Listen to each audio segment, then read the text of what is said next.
લોકસભાની ચૂંટણીનો માહોલ જામી ગયો છે। વડોદરા શહેરમાં તો ખાસ કરીને અનેક વોર્ડોમાં પ્રચારો કરવામાં આવ્યા, અનેક જગ્યાએ ફેરણીઓ કરવામાં આવી। મિત્રો, યુવા ચહેરો, આ ચહેરો એટલે ડૉક્ટર હેમાંગ જોશી। હેમાંગ જોશી આજે ઉમેદવારી પત્ર ફોર્મ ભર્યું। ઇસ્કોન મંદિર, ગોત્રી સ્થિત જે ઇસ્કોન મંદિર આવ્યું છે ત્યાં જ નેતાઓની હાજરીમાં દર્શન કર્યા, દર્શન કરીને આશીર્વાદ લીધા। આશીર્વાદ લઈ અને મિત્રો ત્યાંથી પગપાળા કલેક્ટર કચેરી ખાતે પહોંચ્યા।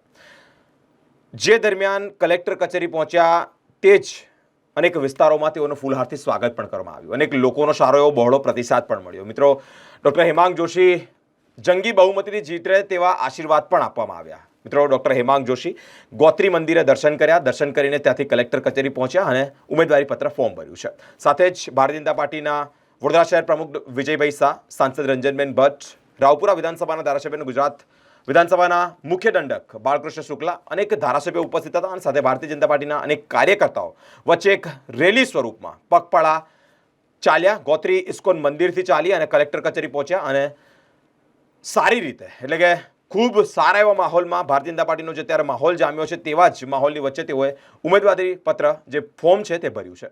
ચોક્કસ આજે વડોદરા લોકસભાના ભારતીય જનતા પાર્ટીના ઉમેદવાર તરીકે વિધિવત રીતે આજે મેં ફોર્મ ભર્યું છે। જે પ્રકારનો ઉન્માદ, જે પ્રકારનો ઉત્સાહ પાર્ટીના કાર્યકરોમાં જોવા મળ્યો, ઇસ્કોન મંદિરથી પગપાળા ચાલતા આવતા કલેક્ટર કચેરી સુધી આટલા ધૂમ ધખતા તડકાની અંદર પણ જે ઉત્સવ મનાવતા તમામ કાર્યકરો આવ્યા અને પાર્ટીના શીર્ષસ્થ નેતૃત્વની હાજરીમાં આજે 12:39 કલેક્ટરશ્રીને મેં ફોર્મ સુપ્રત કર્યું છે।